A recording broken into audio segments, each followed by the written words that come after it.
ഈശോ മിശിഹായ്ക്ക് സ്തുതിയായിരിക്കട്ടെ.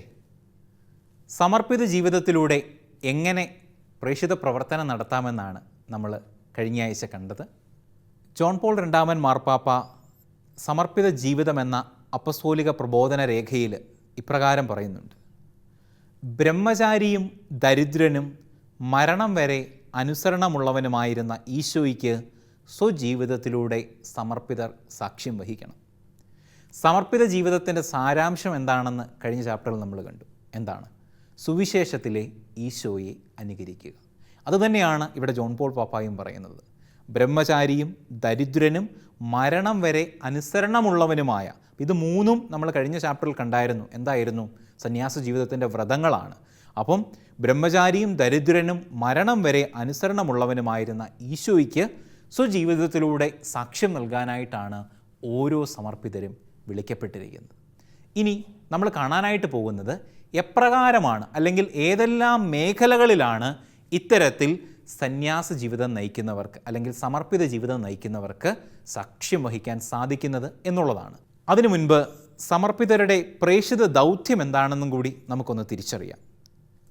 നമുക്കതിനെ ഇങ്ങനെ പറയാനായിട്ട് സാധിക്കും: ദൈവത്തിൻ്റെ പിതൃസഹജമായ മുഖവും സഭയുടെ മാതൃസഹജമായ മുഖവും ലോകത്തിന് വെളിപ്പെടുത്തി കൊടുക്കാനും മറ്റുള്ളവർക്ക് ജീവനും പ്രത്യാശയും നൽകുവാനും വേണ്ടി ജീവിതം ചെലവഴിക്കാനും തയ്യാറുള്ള വ്യക്തികളെ ലോകം ഇന്ന് കാത്തിരിക്കുന്നു. അപ്പം രണ്ട് പ്രധാനപ്പെട്ട കാര്യങ്ങളാണ്.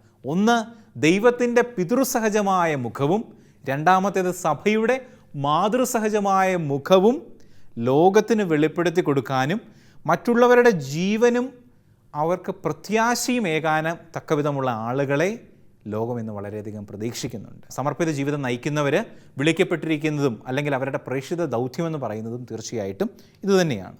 ഇനി നമ്മൾ കാണാൻ പോകുന്നത് ഈ ദൗത്യം അവർ നിർവഹിക്കുന്നത് ഏതെല്ലാം മേഖലകളിലൂടെ എന്നുള്ളതാണ്. പ്രധാനമായിട്ടും 6 മേഖലകളാണ് ഉള്ളത്. ഒന്നാമത്തെ ശുശ്രൂഷ മേഖല എന്ന് പറയുന്നത് പ്രാർത്ഥനയിലൂടെയുള്ള പ്രേക്ഷിത പ്രവർത്തനമാണ്. രണ്ടാമത്തേത് ഇടവക തലത്തിലുള്ള പ്രേക്ഷിത പ്രവർത്തനമാണ്. മൂന്നാമത്തേത് മതബോധനത്തിലൂടെയുള്ള പ്രേക്ഷിത പ്രവർത്തനമാണ്. നാലാമത്തേത് കുടുംബ പ്രേക്ഷിത പ്രവർത്തനങ്ങളിൽ സഹകരിച്ചുകൊണ്ട്. അഞ്ചാമത്തേത് സാമൂഹിക സേവനം, മിഷൻ പ്രവർത്തനം. അപ്പോൾ ഈ വിവിധ പ്രവർത്തന മേഖലകൾ ഓരോന്നായിട്ട് നമ്മൾ കാണാനായിട്ട് പോവുകയാണ്. ആദ്യത്തേതെന്ന് പറയുന്നത് പ്രാർത്ഥനയുടെ പ്രേക്ഷിതത്വമാണ്. അപ്പോൾ നമ്മൾ വിചാരിക്കും, പ്രാർത്ഥനയിലൂടെ എന്ത് പ്രേക്ഷിത പ്രവർത്തനമാണ് നടത്താൻ സാധിക്കുക? അപ്പോൾ നമ്മൾ ആദ്യം തന്നെ മനസ്സിലാക്കേണ്ട കാര്യം, എല്ലാ പ്രേക്ഷിത പ്രവർത്തനത്തിൻ്റെയും അടിസ്ഥാനം എന്ന് പറയുന്നത്, അല്ലെങ്കിൽ അതിൻ്റെ ശക്തി സ്രോതസ് എന്ന് പറയുന്നത് പ്രാർത്ഥനയാണ്. സമർപ്പിതരുടെ പ്രേക്ഷിത പ്രവർത്തനങ്ങളിൽ പ്രധാനപ്പെട്ടതും അല്ലെങ്കിൽ ഏറ്റവും പ്രധാനപ്പെട്ടതെന്ന് പറയുന്നത് എന്താണ്? പ്രാർത്ഥനയിലൂടെയുള്ള പ്രേക്ഷിതത്വമാണ്. മധ്യസ്ഥ പ്രാർത്ഥന വഴി അനേകരെ മാനസാന്തരത്തിലേക്കും ആത്മശക്തിയിലേക്കും നയിക്കാൻ സാധിക്കുമെന്ന തിരിച്ചറിവാണ് ഈ ശുശ്രൂഷ ചെയ്യാനായിട്ട് സഭയെ പ്രേരിപ്പിച്ചത്. അതിൻ്റെ ഒത്തിരി ഉദാഹരണങ്ങൾ വിശുദ്ധരുടെ ജീവിതത്തിൽ നിന്ന് നമുക്ക് കണ്ടെത്താനായിട്ട് പറ്റും. നമ്മൾ നേരത്തെയൊക്കെ കണ്ട ഒരു വിശുദ്ധനാണ് വിശുദ്ധ അഗസ്റ്റിൻ. വിശുദ്ധ അഗസ്റ്റിൻ്റെ ജീവിതത്തിൽ പരിവർത്തനം നടത്തിയതിൻ്റെ പ്രധാന കാരണമെന്ന് പറയുന്നത് ആരാണ്?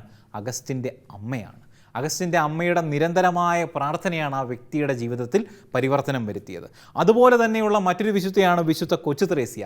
വിശുദ്ധ കൊച്ചു ത്രേസ്യയെക്കുറിച്ച് പറയുന്നത്, കൊച്ചു ത്രേസ്യയുടെ ആഗ്രഹം എന്ന് പറയുന്നത് ലോകം മുഴുവൻ കർത്താവിൻ്റെ സുവിശേഷം പകരുക എന്നുള്ളതാണ്. പക്ഷേ അവൾക്ക് ലോകം മുഴുവൻ സഞ്ചരിച്ച് പ്രസംഗിക്കാനായിട്ടൊന്നും സാധിക്കില്ലായിരുന്നു. അവൾ ചെയ്ത കാര്യം എന്താ? അവൾ ചെയ്യുന്ന ഓരോ കുഞ്ഞു പ്രവൃത്തിയെയും അവൾ എന്താക്കി മാറ്റി? പ്രാർത്ഥനയാക്കി മാറ്റി.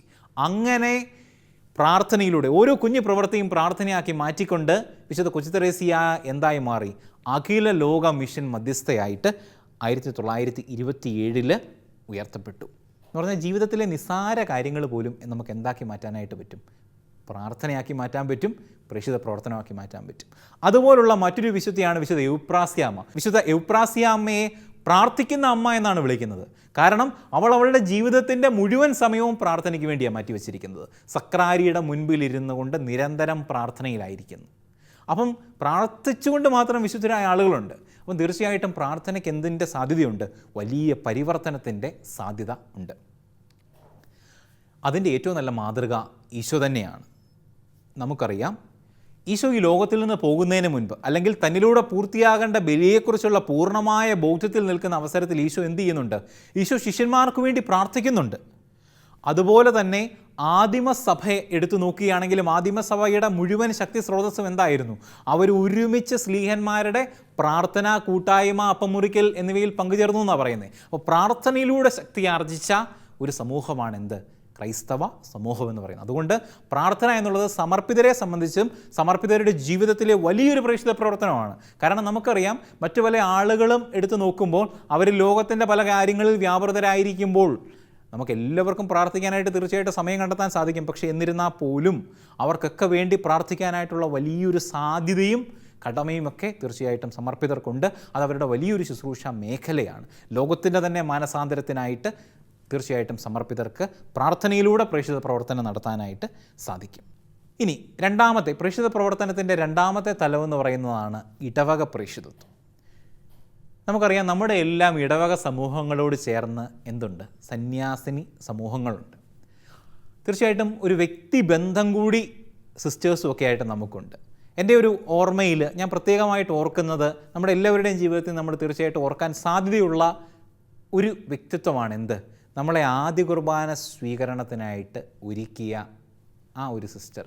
എൻ്റെ ജീവിതത്തിൽ എന്നെ 3ാം ക്ലാസ്സിൽ പഠിച്ചുകൊണ്ടിരുന്നപ്പോൾ ആദ്യ കുർബാന സ്വീകരണത്തിനായിട്ട് ഒരുക്കിയത് ആനി എന്ന് പറഞ്ഞുള്ള SABS സമൂഹത്തിൽപ്പെട്ട ഒരു സിസ്റ്ററാണ്. അതുപോലെ നമ്മുടെയൊക്കെ ഓർമ്മയിൽ ഇത്തരത്തിലുള്ള പല പേരുകളും ഉണ്ടാകും. നമ്മുടെ ജീവിതത്തിൽ പ്രധാനപ്പെട്ട ഒരു കൂദാശ നമ്മൾ സ്വീകരിക്കാനായിട്ട് പോകുന്ന അവസരത്തിൽ നമ്മളെ ഒരുക്കിയത് തീർച്ചയായിട്ടും ഈ പറയുന്ന സമർപ്പിത ജീവിതം നയിക്കുന്ന സന്യാസ സമൂഹത്തിൽപ്പെട്ട സിസ്റ്റേഴ്സാണ്. അതുപോലെ ഒരു വ്യക്തിയുടെ അല്ലെങ്കിൽ ഒരു ഇടവകയുടെ ജീവിതത്തിലെ നാനോമുഖമായ പ്രവർത്തനങ്ങളിൽ സമർപ്പിതർ ഇടപെടുന്നുണ്ട്. നമുക്കറിയാം, നമ്മുടെ ഇടവകയോട് ചേർന്ന് ഒത്തിരി സംഘടനകൾ പ്രവർത്തിക്കുന്നുണ്ട്. ഈ സംഘടനകളുടെ എല്ലാം ആനിമേറ്റേഴ്സൊക്കെ ആയിട്ട് നിലകൊള്ളുന്നത് തീർച്ചയായിട്ടും നമ്മുടെ പ്രിയപ്പെട്ട സമർപ്പിതരാണ്. അങ്ങനെ ഒരു ഇടവകയുടെ ആത്മീയവും ഭൗതികവുമായിട്ടുള്ള വികസന പ്രവർത്തനങ്ങളിലും വ്യക്തി ജീവിതങ്ങളെ നവീകരിക്കുന്നതിലുമൊക്കെ വലിയ പങ്ക് വഹിക്കാനായിട്ട് സാധിക്കുന്ന ആളുകളാണ് ആര്? സമർപ്പിത ജീവിതം നയിക്കുന്നവർ. തീർച്ചയായിട്ടും അവർ ആ വലിയ പങ്ക് നിർവഹിക്കുന്നും ഉണ്ട്. അതുപോലെ തന്നെ നമുക്കറിയാം, നമുക്കൊക്കെ കുടുംബ കൂട്ടായ്മകളുണ്ട്. ശരിക്കും പറഞ്ഞാൽ ഇപ്പം കോവിഡൊക്കെ ആയതുകൊണ്ട് നമുക്ക് കുടുംബ കൂട്ടായ്മകളിലൊന്നും പങ്കെടുക്കാനായിട്ട് പറ്റുന്നില്ല. ചെറുപ്പകാലത്തേക്കൊക്കെ പോകുമ്പോൾ നമ്മുടെയൊക്കെ ചില നല്ല ഓർമ്മകളാണ് കുടുംബ കൂട്ടായ്മകളിൽ നമ്മൾ ഒരുമിച്ച് നടത്തിയിട്ടുള്ള പ്രവർത്തനങ്ങൾ, പാട്ടുപാടാനും നാടകം കളിക്കാനും ഒക്കെ പോയതും. അപ്പോൾ തീർച്ചയായിട്ടും അതിനെല്ലാം വലിയ പിന്തുണയും സ്നേഹവും ഒക്കെ നൽകിക്കൊണ്ട് നമ്മുടെ പ്രാർത്ഥനാ കൂട്ടായ്മകളിലേക്ക് കടന്നു വരുന്നവരാണ് ആര്? സമർപ്പിതർ. അങ്ങനെ നമുക്കറിയാം, നമ്മുടെ ആത്മീയ ജീവിതത്തിലും നമ്മുടെയൊക്കെ കുടുംബജീവിതത്തിലെ പ്രശ്നങ്ങളിൽ പോലും പല അവസരങ്ങളിലും ഇടപെട്ടിട്ടുണ്ട് ആര്? ഈ പ്രിയപ്പെട്ട സമർപ്പിതർ. അങ്ങനെ വലിയൊരു പ്രേക്ഷിത മേഖലയാണ് ഇടവക സമൂഹം എന്ന് പറയുന്നത് സമർപ്പിത ജീവിതം നയിക്കുന്നവരെ സംബന്ധിച്ചിടത്തോളം. 2 കാര്യങ്ങളാണ് പ്രധാനപ്പെട്ടത്. ഒന്ന്, ബലി ജീവിതത്തിലേക്കും 2 കൗദാശിക ജീവിതത്തിലേക്കും നയിക്കാൻ വലിയൊരു പങ്ക് ആർക്ക് വഹിക്കാനായിട്ട് പറ്റും? സമർപ്പിതർക്ക് വഹിക്കാനായിട്ട് സാധിക്കും. അതുപോലെ ഞാൻ നേരത്തെ സൂചിപ്പിച്ചതുപോലെ കുടുംബ കൂട്ടായ്മകളെയൊക്കെ ശക്തിപ്പെടുത്തി നമുക്കറിയാം, ഒരു പ്രാദേശിക സഭയാണ് എന്തെന്ന് പറയുന്നത്? ഇടവക സമൂഹം എന്ന് പറയുന്നത്. ആ ഇടവക സമൂഹത്തെ മുന്നോട്ട് നയിക്കാനായിട്ട് തീർച്ചയായിട്ടും സമർപ്പിതർക്ക് സാധിക്കും. മൂന്നാമത്തെ പ്രേക്ഷിതത്വത്തിൻ്റെ തലമെന്ന് പറയുന്നതാണ് മതബോധന പ്രേക്ഷിതത്വം എന്ന് പറയുന്നത്.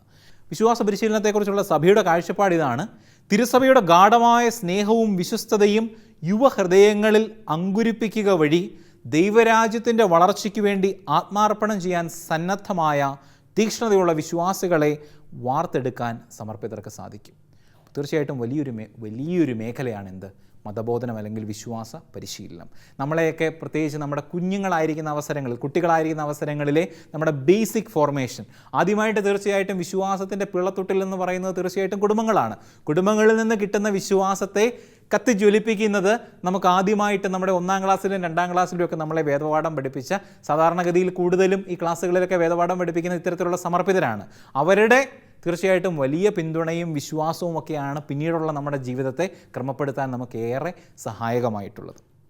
ഇനി ഇതിൻ്റെ 4ാമത്തെ തലമെന്ന് പറയുന്നത് കുടുംബ പ്രേക്ഷിതത്വമാണ്.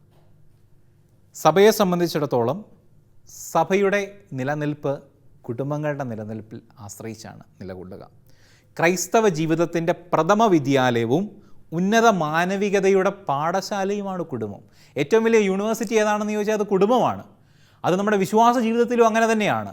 ഒരാൾ അവൻ്റെ വിശ്വാസത്തിൻ്റെ ആദ്യ പാഠങ്ങൾ, വിശ്വാസത്തിൻ്റെ ABCD എന്ന് വേണേൽ നമുക്ക് പറയാം, ABCD പഠിക്കുന്നതും അവിടെ നിന്ന് അവൻ വലിയ ഡിഗ്രികൾ എന്തെങ്കിലുമൊക്കെ നേടുന്നുണ്ടെങ്കിൽ അതിനെല്ലാം ആദ്യമായിട്ട് കിട്ടിയത് കുടുംബത്തിൽ നിന്നാണ്. അപ്പോൾ കുടുംബം വലിയൊരു പ്രേക്ഷിത മേഖലയാണ്. തീർച്ചയായിട്ടും ഈ കുടുംബമാകുന്ന പ്രേക്ഷിത മേഖലയിൽ വലിയ പങ്ക് വഹിക്കാനും പ്രേക്ഷിതർക്ക് സാധിക്കും. അപ്പോൾ സഭയിലൂടെ പൂർത്തിയാക്കപ്പെടുന്ന ലോകരക്ഷ ഓരോ കുടുംബത്തിലൂടെയാണ് സഫലമാകേണ്ടത്. അതിൻ്റെ ഒരു നല്ല ഉദാഹരണമാണ് നമ്മൾ കഴിഞ്ഞ പാഠത്തിൽ കണ്ടെത്തിയ ചാവറ പിതാവ്.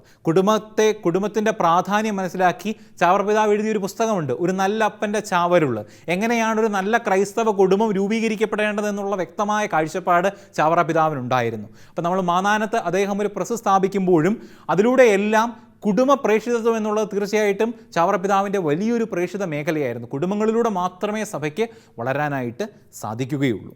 ഇനി പ്രേക്ഷിതത്വത്തിൻ്റെ 5-ാമത്തെ തലമെന്ന് പറയുന്നത് സാമൂഹിക സേവനമാണ്. ചിത്രത്തിൽ കാണുന്ന 2 ആളുകളെ നിങ്ങൾക്ക് പരിചയമുണ്ട്, തേവർപ്പറമ്പിൽ കുഞ്ഞച്ചനും മദർ തെരേസയും. ഇവർ 2 മുഖങ്ങളാണ്. സഭ സമൂഹത്തിൽ എങ്ങനെയാണ് വ്യാപരിക്കുന്നതെന്ന് തിരിച്ചറിയാനായിട്ടുള്ള 2 മുഖങ്ങൾ. തേവർപ്പറമ്പിൽ കുഞ്ഞച്ചൻ നമുക്കറിയാം, സമൂഹത്തിൽ ഏറ്റവും അവഗണിക്കപ്പെട്ടവരുടെ ഇടയിലേക്ക്, പ്രത്യേകിച്ച് ദളിത് സമൂഹങ്ങളുടെയൊക്കെ ഇടയിലേക്ക് കടന്നു ചെന്നുകൊണ്ട് എൻ്റെ കുഞ്ഞുങ്ങളെ എന്നാണ് തേവർപ്പറമ്പിൽ കുഞ്ഞച്ചൻ അവരെ വിളിച്ചിരുന്നത്. അങ്ങനെ സമൂഹത്തിൽ പാർശ്വവൽക്കരിക്കപ്പെട്ടവരെ തൻ്റെ ഹൃദയത്തോട് ചേർത്ത് പിടിച്ചുകൊണ്ട് സഭയുടെ മാതൃസഹജമായ സ്നേഹം കാണിച്ച സമർപ്പിതനാണ് തേവർപ്പറമ്പിൽ കുഞ്ഞച്ചൻ. അതുപോലെ മദർ തെരേസായെ നമുക്കറിയാം, സ്വയം വേദനിക്കുന്നവരെ സ്നേഹിച്ചുകൊണ്ടേയിരിക്കണം, അവർക്ക് വേണ്ടി സ്വയം നൽകിക്കൊണ്ടേയിരിക്കണം. സാധാരണ സംഗതികൾ അസാധാരണ സ്നേഹത്തോടെ ഈശോ ചെയ്തു. ഇതാണ് എൻ്റെ പ്രേക്ഷിത ദൗത്യം. സാധാരണ സംഗതികൾ അസാധാരണ സ്നേഹത്തോടെ ഈശോ ചെയ്തു. ആ അസാധാരണ സ്നേഹത്തോടെ പാവങ്ങളുടെ ഇടയിലേക്ക് കടന്നു ചെന്ന്, നമുക്കറിയാം വിവിധ രോഗങ്ങളാൽ ക്ലേശിക്കുന്നവർ, ഭക്ഷണമില്ലാത്തവർ, അങ്ങനെയുള്ള ആളുകളെ എല്ലാം കൂടെ കൂട്ടി യോജിപ്പിച്ചുകൊണ്ട് മദർ തെരേസ അവർക്കൊരു അഭയ കേന്ദ്രമായി മാറി. ഇനി അവസാനത്തെ പ്രേക്ഷിത മേഖല എന്ന് പറയുന്നത് മിഷൻ പ്രവർത്തനമാണ്. മർക്കോസിൻ്റെ സുവിശേഷം 16-ാം അധ്യായം 15-ാം തിരുവചനം ഇങ്ങനെ പറയുന്നു, നിങ്ങൾ ലോകമെങ്ങും പോയി എല്ലാ സൃഷ്ടികളോടും സുവിശേഷം പ്രസംഗിക്കുവിൻ. അങ്ങനെ ഈശോ ശിഷ്യന്മാരെ ഭരമേൽപ്പിച്ച ഈ വിളി സ്വീകരിച്ചുകൊണ്ടാണ് സഭ തൻ്റെ മിഷൻ പ്രവർത്തനങ്ങൾ ആരംഭിക്കുന്നത്. അതിനായിട്ട് ഒത്തിരി ത്യാഗങ്ങൾ സഹിക്കുന്ന ഒത്തിരി സമർപ്പിതരെ നമുക്ക് തീർച്ചയായിട്ടും കണ്ടെത്താനായിട്ട് സാധിക്കും. അവരിൽ പലർക്കും ജീവത്യാഗം തന്നെ ചെയ്യേണ്ടി വന്നിട്ടുണ്ട്. നിങ്ങൾക്ക് ഒരുപക്ഷെ പരിചയമുള്ള ആളായിരിക്കാം ഫാദർ ഡാമിയൻ. ഫാദർ ഡാമിയനെ നമുക്കറിയാം, മൊളോക്കോ ദ്വീപിലേക്ക് നാട് കടത്തപ്പെട്ട ഫാദർ ഡാമിയൻ അവിടെ കുഷ്ഠരോഗികളുടെ ഇടയിൽ പ്രവർത്തിച്ചുകൊണ്ട് അവസാനം ഒരു കുഷ്ഠരോഗിയായിട്ട് മരിക്കുന്നു. അതുപോലെ തന്നെ വിൻസെൻ്റ് ഡി പോൾ, ഇന്ന് വിൻസെൻ്റ് ഡി പോളിൻ്റെ പേരിൽ വലിയൊരു സംഘടനയുണ്ട്. വിൻസെൻ്റ് ഡി പോൾ സമൂഹത്തിൽ ഇത്തരത്തിൽ പാർശ്വവൽക്കരിക്കപ്പെട്ടവരെയും പാവപ്പെട്ടവരെയും വിളിച്ചുകൂട്ടി അവരുടെ അഭയമായിട്ട് തീർന്നു. അപ്പം മിഷൻ എന്ന് പറഞ്ഞാൽ വളരെ ലളിതമായിട്ട് നമുക്കിങ്ങനെ പറയാം, മിശിഹായെക്കുറിച്ച് കേട്ടിട്ടില്ലാത്ത ജനതകളോട്, സമൂഹങ്ങളോടും സുവിശേഷം പ്രസംഗിക്കുകയും സഭ സ്ഥാപിക്കുകയും ചെയ്യുക എന്നുള്ളതാണ് മിഷൻ. പക്ഷെ അവിടെ ഒരു സഭ ഉണ്ടാക്കുക എന്നതിനേക്ക് അപ്പുറത്ത് ആ സമൂഹത്തിലേക്ക് ക്രിസ്തുവിൻ്റെ സ്നേഹം എത്തിക്കുക. അപ്പോൾ ഇവരെ നയിക്കുന്ന, അല്ലെങ്കിൽ എല്ലാ മിഷണറിമാരെ നയിക്കുന്ന ഏക കാര്യമെന്ന് പറയുന്നത് എന്താണ്? സ്നേഹമാണ്. ക്രിസ്തുവിൻ്റെ സ്നേഹം എല്ലാവരിലേക്കും എത്തിക്കുക. ഇത്തരത്തിൽ ഭാരതത്തിൽ മിഷൻ പ്രവർത്തനം നടത്തി ജീവത്യാഗം ചെയ്യേണ്ടി വന്ന ആളുകളെയാണ് നമ്മൾ ചിത്രത്തിൽ കാണുന്നത്. ഇവരെല്ലാം നിങ്ങൾക്ക് പരിചിതരായിട്ടുള്ളവരാണ്. താഴെ നിങ്ങൾക്ക് കാണാം ജോൺ ബ്രിട്ടോ, അതുപോലെ തന്നെ ദേവസഹായം പിള്ള, സിസ്റ്റർ റാണി മരിയ, ഫാദർ അരുൾദാസ്. ഇങ്ങനെ മിഷൻ പ്രവർത്തനത്തിലൂടെ ജീവത്യാഗം ചെയ്യേണ്ടി വന്ന ഒട്ടനവധി മിഷണറിമാർ നമുക്കുണ്ട്. തീർച്ചയായിട്ടും സഭയ്ക്ക് പ്രവർത്തിക്കാതിരിക്കാൻ സാധിക്കില്ല. യാക്കോബ് ശ്ലീഹ തൻ്റെ ലേഖനത്തിലൂടെ പറയുന്നത് പോലെ, യാക്കോബ് ശ്ലീഹയുടെ ലേഖനം 2-ാം അധ്യായം 17-ാം തിരുവചനം, പ്രവൃത്തി കൂടാതെയുള്ള വിശ്വാസം അതിൽ തന്നെ നിർജീവമാണ്. അതിനാൽ തന്നെ സമർപ്പിതരും അവരുടെ ജീവിതം മുഴുവൻ ക്രിസ്തുവിന് വേണ്ടി, ക്രിസ്തുവിൻ്റെ സ്നേഹം പങ്കുവയ്ക്കാനായിട്ട് പ്രവർത്തന നിരതമാകുന്ന സ്നേഹവും പ്രവർത്തന നിരതമാകുന്ന ഒരു വിശ്വാസവുമാണ്. തീർച്ചയായിട്ടും ആ സമർപ്പിതരെയെല്ലാം നമുക്ക് സ്നേഹത്തോടെ ഓർക്കാം. ഈ പാഠവുമായിട്ട് ബന്ധപ്പെട്ട ഒരു കുഞ്ഞു പ്രവർത്തനവും കൂടി നമുക്കുണ്ട്. സമർപ്പിത ജീവിതത്തിൻ്റെ വിവിധ പ്രേക്ഷിത തലങ്ങൾ കാണിക്കുന്ന ഒരു കൊളാഷ്, നിങ്ങൾക്കത് ഫോണിൽ തന്നെ ഫോട്ടോഷൂട്ടായിട്ട് നിങ്ങൾക്ക് വേണമെങ്കിൽ ചെയ്യാം. അപ്പോൾ അങ്ങനെ ഒരു സമർപ്പിത ജീവിതം എപ്രകാരമൊക്കെയാണ് സഭയിൽ സമർപ്പിത പ്രേക്ഷിത മേഖലകളെ വ്യാപരിക്കുന്നതെന്നുള്ളൊരു കൊളാഷ് നിർമ്മിച്ച് നിങ്ങളുടെ ടീച്ചറിന് അയച്ചു കൊടുക്കുക. എല്ലാവർക്കും നല്ലൊരു ദിവസം ആശംസിക്കുന്നു.